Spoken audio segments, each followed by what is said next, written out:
நமஸ்காரம். அடியேன் மாதவன். இன்றைய தினம் 11வது பாசுரம், தனுர் மாதத்தோட 11வது பாசுரம், திருப்பாவை உற்சவத்தோட பாசுரத்தோட விளக்கத்தை பார்க்கலாம். முதல்ல பாசுரத்தை பார்த்துருவோம். கற்றுக்கரவை கணங்கள் பலகரந்து செற்றார் திரளொழிய சென்று செருச்செய்யும் குற்றமொன்றில்லாத கோவலர்த்தம் பொற்கொடியே புத்திரவல்குல் புனமையிலே போதராய் சுற்றத்து தோழிமார் எல்லோரும் வந்து நின்முற்றம் புகுந்து முகில்வண்ணன் பேர்பாட சிற்றாதே பேசாதே செல்வ பெண்டாட்டி நீ எற்றுக்குறங்கும் பொருளேலோ ரெம்பாவாய் அப்படின்றது என்னுடைய பாசுரம். இந்த பாசுரத்துக்கு ஆழ்வார் ஆச்சாரியன்லாம் பெரிய விளக்கம் கொடுத்துருக்கா. 1.5-2 மணி நாளைக்கு உண்டான உபன்யாசங்கள்லாம் கூட இருக்குது. நாம் சத்தேறக்குறைய இந்த பாசுரத்தோட விளக்கத்தை முதல்ல பார்த்துட்டு வந்துடுவோம். கற்றுக்கரவை, கற்று அப்படின்ற இடத்துல இந்த இடத்துல என்ன சொன்னா, முதிர்ந்த பசுக்கள் அப்படின்றாலும் தன் கண்ணுக்குட்டியை பாதுகாக்கிறதுக்கு தெரிந்த பசுக்கள் அப்படின்றது இந்த இடத்துல அர்த்தமாகுது. அந்த பசுக்கள் கறவை, கறவைனா பெரிய மடியை வச்சுட்டு இருக்கான், நிறைய பால் வச்சுட்டு இருக்கான். கணங்கள் பல கறந்து கண்ணுக்குட்டிக்கு போக மீதி இருக்கக்கூடிய பாலை கறக்கக்கூடிய ஆயர்பாடி ஜனங்களோட இருக்கக்கூடிய பசுக்கள் அப்படின்னு இந்த இடத்துல விளக்கம் சொல்லின்னு வரா. கற்றுக்கறவை கணங்கள் பல கறந்து, பல பேர் எப்படி சௌகரியமோ கண்ணுக்குட்டி சாப்பிட்டுன்னு நினச்சாலானா அந்த பாலை கறக்கிறதுக்கு மனுஷா தயாராக இருக்கா. கற்றுக்கறவை கணங்கள் பல கறந்து செற்றார் திரள் ஒழிய, இந்த இடம்தான் ரொம்ப முக்கியமானது. பசுக்கள் பால் கறக்கிறது மட்டும் இந்த ஆயர்பாடியில் இருக்கவாளுக்கு கிடையாதான். பசுக்களை பாதுகாக்கணுமா. பசுன்ற செல்வத்தை யாராவது ஒருத்தர் துன்பப்படுத்தினாலானா அவளை எதிர்கொண்டு அவளுடன் போரிடம் வலிமை பெற்றவர்கள் அப்படின்னு சொல்லி இந்த இடத்துல நிறுத்துறா.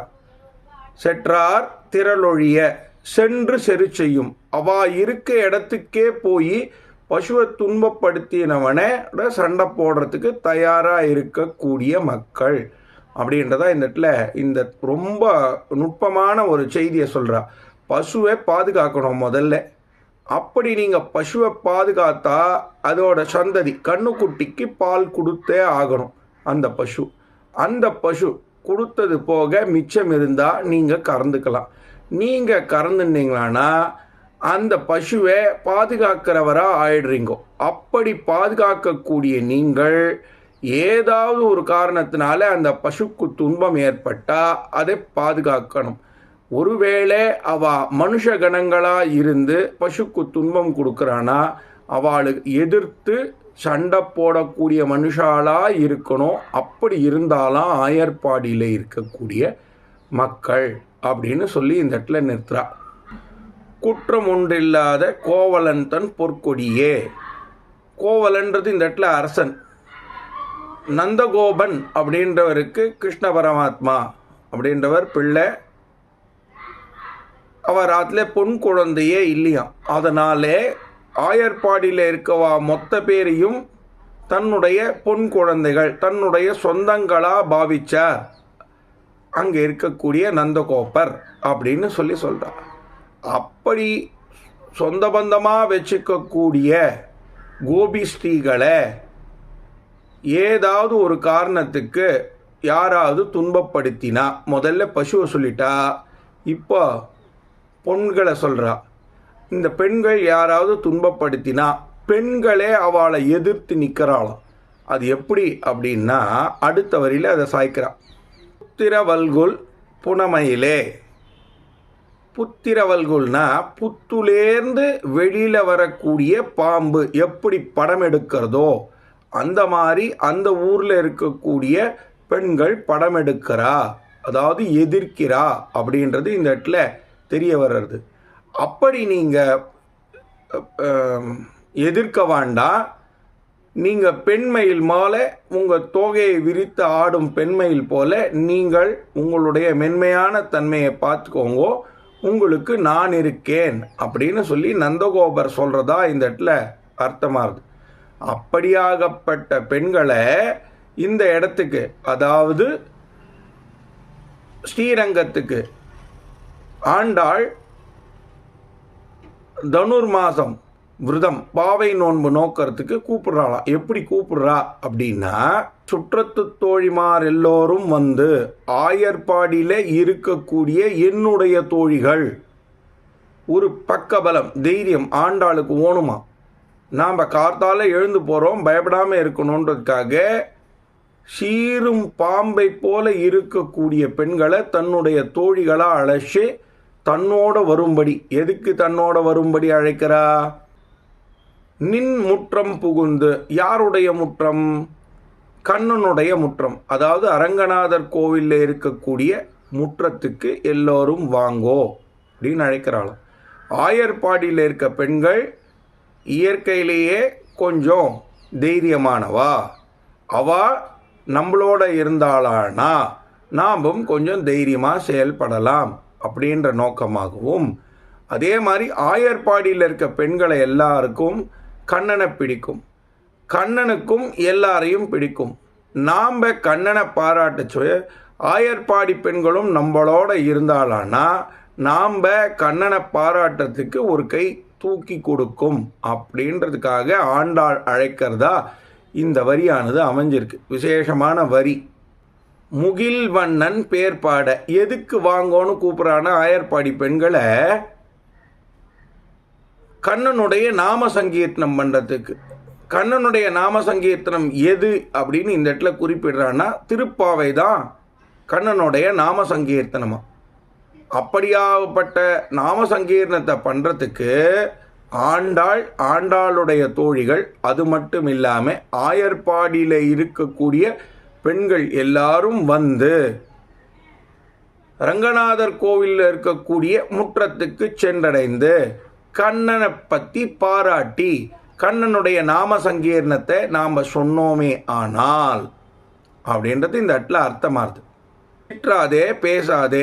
அப்படி ஒருவேளை நாம் எல்லாம் ஒன்றா சேர்ந்து கண்ணனுடைய நாம சங்கீர்ணத்தை சொல்லும் பொழுது சிற்றாதே, புறம் பேசாதே, எந்த ஒரு காரணத்தை பற்றியும் யாருக்காகவும் யாரை பற்றியும் இந்த இடத்துல பேசக்கூடாது. கண்ணனை மட்டுமே பற்றி நாம சங்கீர்த்தனம் அல்லது கண்ணனை மட்டுமே பற்றி பேசணும். பேசாதே. எந்த வேறு ஒரு சமாச்சாரத்தையும் இந்த இடத்துல பேசக்கூடாது. செல்வ பெண்டாட்டி வரவா எல்லாரும் செல்வ பெண்டாட்டி அப்படின்னுடுறா. செல்வ பெண்டாட்டி அப்படின்னா பருவமங்கை அப்படின்றது இந்த இடத்துல ரொம்ப குறிப்பாக தெரியப்படுத்துகிறாளாம்.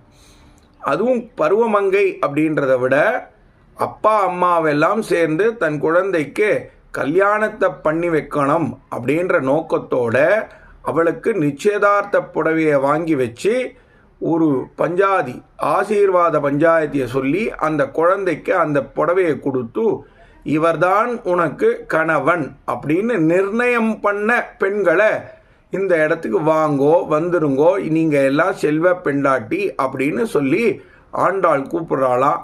அப்படி வந்தவாளை நீங்கள் வேறு எந்த சமாச்சாரமும் பேசக்கூடாது, கண்ணனை பற்றியே நாம சங்கீர்த்தனம் பண்ணணும், நாங்கள் எல்லாரும் சேர்ந்து அரங்கனுடைய முற்றத்துக்கு போகலாம், அங்கே எல்லா விதமான சமாச்சாரங்களும் கண்ணனை பற்றியே செய்யணும் அப்படின்றத ஆண்டாள் தெரியப்படுத்துகிறாளாம். எற்றுக்குரங்கும் பொருளேலோ ரெம்பாவாய். எற்றுக்குரங்கும் அப்படின்னா எந்த ஒரு செயலையும் கண்ணனை தவிர நாம் எந்த செயலையும் அறியப்போவதும் இல்லை, அறியவும் மாட்டோம். அப்படி இருக்கச்சே அப்படியாப்பட்ட கண்ணன் செய்யக்கூடிய செயலை அறிந்து கொள்வதற்காக நாம் எல்லாம் ஒரு குழுவாக கூடி இந்த இடத்தில் கண்ணனை பற்றி அறிந்து கொள்வோம், கண்ணனை பற்றி தெரிந்து கொள்வோம்னு கூப்பிட்றாளாம். இது விசேஷமாக இந்த பாசுரத்தோட விளக்கமாகுது.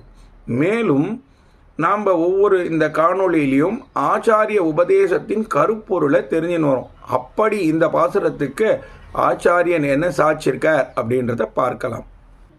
ஒரு ஆச்சாரியன் உபன்யாசத்தில் சேவிக்கச்சே இந்த பாசுரத்துக்கு விளக்கம் கொடுக்குறார்.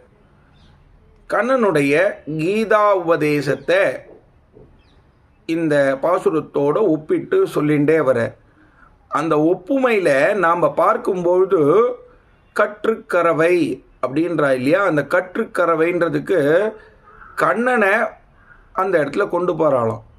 கண்ணனுக்கு தாயினுடைய சுபாவம் உள்ளது, தன் குழந்தைகள் தப்பு பண்ணும்போது கண்டிக்கிறதுக்கும், அதே மாதிரியா தம் குழந்தைகள் நல்லது செய்யும் பொழுது அதை அரவணைக்கிறதுக்கும் கண்ணனுக்குண்டான பாக்கியங்கள், கண்ணனுடைய விசேஷங்கள்னு விவரிச்சுட்டே வரா.